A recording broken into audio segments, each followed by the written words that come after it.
Okay, this is for Doug. If you're happy and you know it, snap your fingers. If you're happy and you know it, snap your fingers. If you're happy and you know it, then your face will show it. If you're happy and you know it, snap your fingers. Stomp your feet. If you're happy and you know it, stomp your feet. If you're happy and you know it, stomp your feet. If you're happy and you know it, then your face will show it. If you're happy and you know it, stomp your feet. Take a drink. That's adult camp. That's adult camp.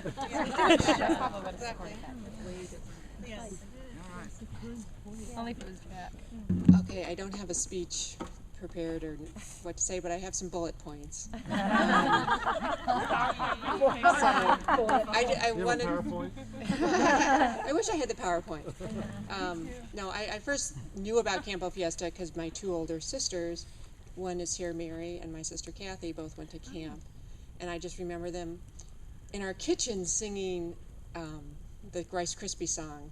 Snap, what a happy song. And they had so much fun singing it. And I was like, oh, that seems so fun. And I didn't know the words. And honestly, I never learned the words. I was here 9 years and I never learned the words.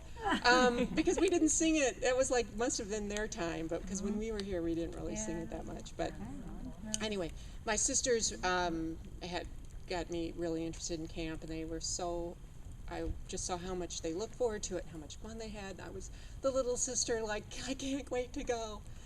And so I got to go to camp. And I remember the first, I think I met Molly on the bus driving up, and we became friends, although we weren't in the same cabin. I was always over in Hilltop visiting her and other friends, and I was in Birches. And but I remember the first couple days, Mary, I was so homesick the first couple days. And Mary coming by, how you doing, Teresa? Okay, bye. I'm homesick. And then she's like, would say, oh, across camp, how you doing, bye? She had nothing to do with me. But that was a good thing, because I learned a lot of independence here.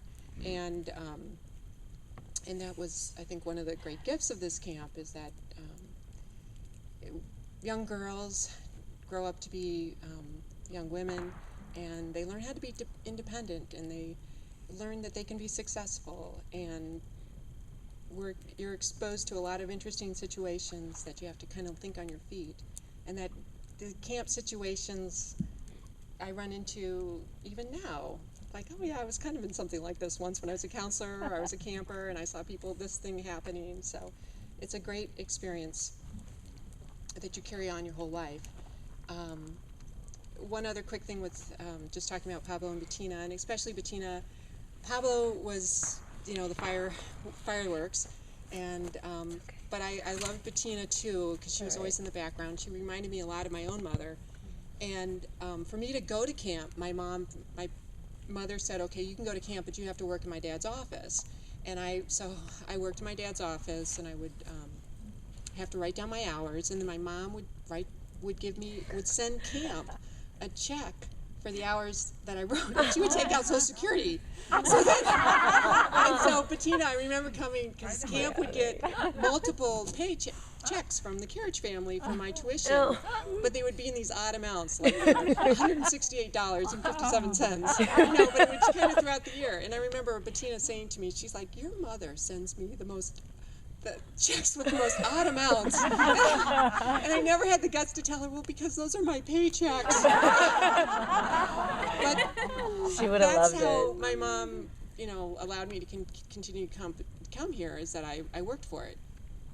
And but I really enjoyed Bettina was very comforting, because she was that low-key kind of person who really, Pablo was kind of running around, he was the activity, and she was just in the background, just keeping everything even keel and making sure the boat floats, and I just really appreciated that, because that's kind of, Mary, how our household ran at our house. So she was very kind of motherly in that way, because she was a lot like my own mother, and I appreciated that.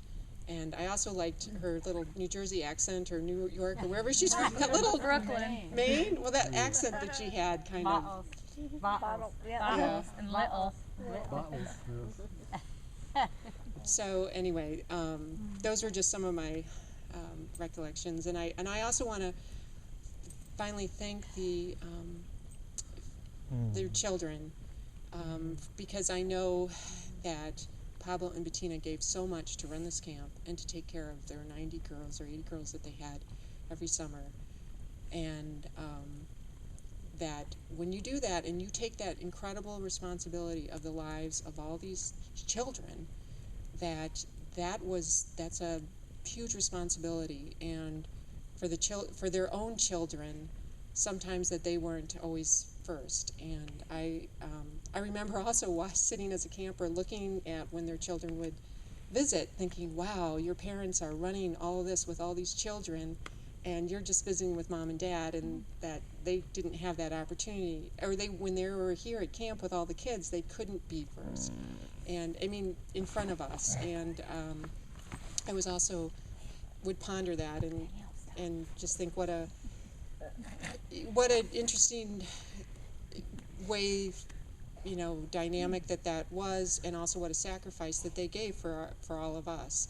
And I think it's wonderful that you open up the campgrounds for us tonight and welcome us in for this memorial. And thank you very much, because it means so much to be back here. Yep.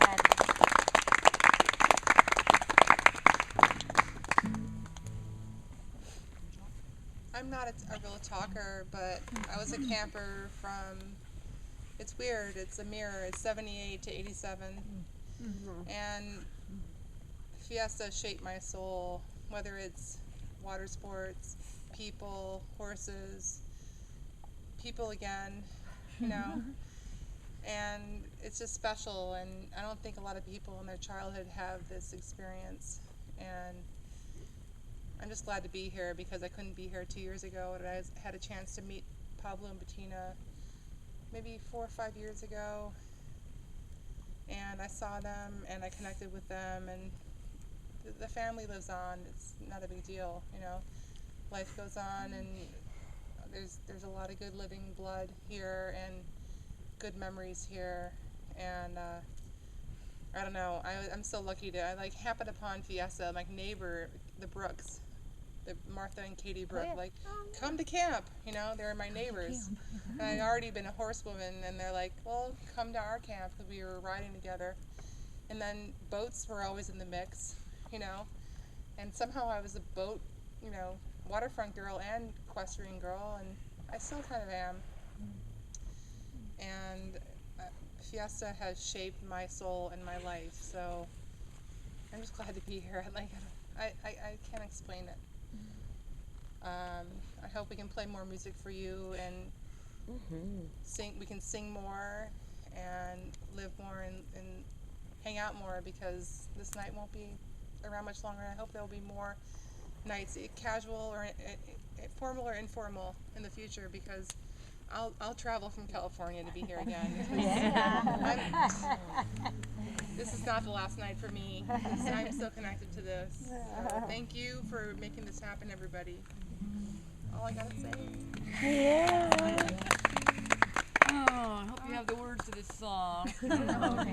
What's up?